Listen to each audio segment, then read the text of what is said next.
let's get into the ARPA notices, the timelines. All right, again, this is what we really wanted to spend a lot of today's presentation on, and getting into the weeds of what notices are required, what is OCA doing, what have we done already, what will be done as we move forward, especially over the next 30 to 60 days. So as you can see here, we've created a timeline and have broken out the different notices, and have also identified some additional notices that we're going to be offering and providing to our clients.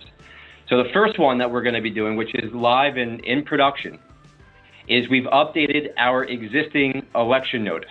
An election notice is what is sent out to someone who's a new qualified beneficiary. If someone is terminated today, tomorrow as an example, and they were involuntarily terminated, OCA will be sending out the COBRA election notice that will include the additional ARPA language, as well as, and this is in addition to, it's identified as the request for treatment as an assistant eligible individual form. All right, so I want to point that out because that's important. An individual that is a potential AEI, assistant eligible individual, they are not automatically going to get the subsidy. That individual is going to receive the ARPA notice based upon what category they fall into. But within that, they're going to receive a form which is referred to as a request for treatment as an assistant eligible individual. That form will be included in OCA's COBRA election notice, as well as the extended election period notice, which we'll get into in just a minute.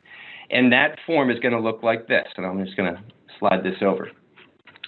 This is very similar to the model notice that was issued a little over a month ago by the Department of Labor, but this form will be required to be completed by the assistant eligible individual, the potential AEI, where they will have to attest that they qualify for the subsidy. And these are the questionnaires that they're going to have to complete. Okay, that individual, assuming that they say yes to all these questions here, right, that they were involuntarily terminated or had a reduction of hours, that they're electing COBRA continuation, that they are not eligible for other group coverage or Medicare, because that is one of the disqualifiers. Okay, if they answer yes to those questions and they send this form back to OCA, and the form will provide them with our address, our contact information, etc., the individual would have to complete this form and remit that back to OCA. That individual, assuming they fill it out and they attest that they are, once that's received by OCA, we will then notify, OCA that is, will notify the employer or the main point of contact that we have for your organization and let you know that John Smith, as an example, has identified themselves as a AEI and that they would need to be reinstated in the medical plan if they weren't already, the second biters, or if they're an existing COBRA participant, that they now qualify for the subsidy and they are going to receive the subsidy for the X amount of months. So OCA will be sending this form, this completed form, along with an email to the employer contact, letting you know that the individual has completed it and that they will begin to receive the subsidy based upon X date. And most likely, in all cases, it would be April 1st, but you know, if there's a new qualifying event in May, June, or July, etc., for those dates going forward. So this is the request for treatment as an assistant eligible individual. The individual, the assistant eligible individual, will have to complete this form in order to get the subsidy. The subsidy is not going to be automatic, okay? So just to repeat, OCA has updated already our standard COBRA election notice, as well as our state continuation election notice that we have, to include the ARPA language that was required under the law, and included also that form for the person that's receiving that notice to complete. We are not charging any additional fees to include any of that ARPA language within our election notice, okay? So that's one notice, and that's going to go for any new qualified beneficiary for terminations that take place, you know, today, tomorrow, or into the future, all the way through the end of the subsidy. But then we've got the second notice here, which is referred to as the extended election period. This notice, based upon the ARPA statute, has to go out to a certain list of individuals, and I'm going to talk about who that is in the next slide, but that has to go out by May 31st, okay? Now, as you can see, our targeted date is to begin this on May 18th, so I guess a week from today, and hoping to have it all completed and sent out by May 21st. This notice is going to go to those that are not new QBs, but could potentially get the second bite at the apple, et cetera. And again, I'll go over who they are in just a minute. As you've previously seen in our past communications, this is one of those notices that was not factored into our services, and OCA will be charging a $2.25 per notice fee for anyone that we have to send this notice to. Okay? And again, we are targeting this notice to go out to all those that are applicable beginning next week, May 18th, and hopefully we'll have it completed by May 21st. And we are well within, as you can see, the timeline to get this notice out because we have until May 31st. All right, so that is the next notice. The notice after that is the notice of expiration of premium assistance. That notice basically says to the assistant eligible individual that the subsidy is about to end. We have to notify them. It's part of the ARPA statute that lets them know that they're no longer going to receive the notice or receive the subsidy, excuse me. That notice will go out either when their COBRA ended after their 18 months is over, or when the subsidy expires, which is on September 30th. So whichever date is earlier, that individual would receive the expiration of premium assistance. Okay? OCA, again, not factored into our standard services. We will be charging a $2.25 notice fee for anyone that has to receive that letter. The last notice, which is not required under ARPA, but we looked at our processes and looked at how we're currently doing things today as a COBRA administrator, and we felt that we were responsible to be sending out an additional notice. And that notice was the notice that says you did not elect that request for treatment as assistant eligible individual, and therefore you're not going to receive the subsidy. That notice we are not going to charge for. OCA is absorbing that, but we felt that we should be responsible for letting someone know that, yep, we believe that you would have been potentially an assistant eligible individual because your former employer identified you as someone that was either involuntarily terminated or had the reduction of hours, but you have not completed that form that formally requests the subsidy. So as a result, you are not going to get the subsidy. We are not going to be charging for that failure to elect notice. OCA, again, is going to be absorbing those fees. Okay, so let's talk about that a little further. And again, folks, this slide here speaks specifically about the extended election notice and all the implications that come from it. As I mentioned, it has to be issued by May 31st, but as we previously mentioned, we are targeting May 18th to begin sending out that notice, and hopefully we'll have that done by May 21st.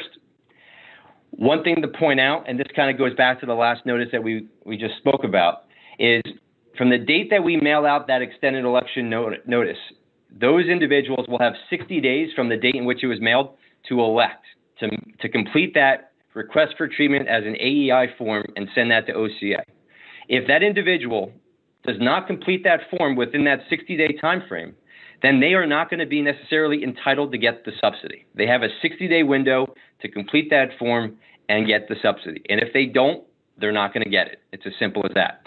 And as a result, that's why OCA looked at that and said, we feel that we should be letting that individual know that because they didn't fill out the form, that they're not going to get the subsidy, rather than the extended election form goes out, they didn't realize that they had to fill it out, and now they think that they're getting the subsidy, and when they don't get it, we want to just, again, try to be as proactive as possible and set those expectations by sending out that additional notice, letting them know that because they didn't fill out the form, they don't get it.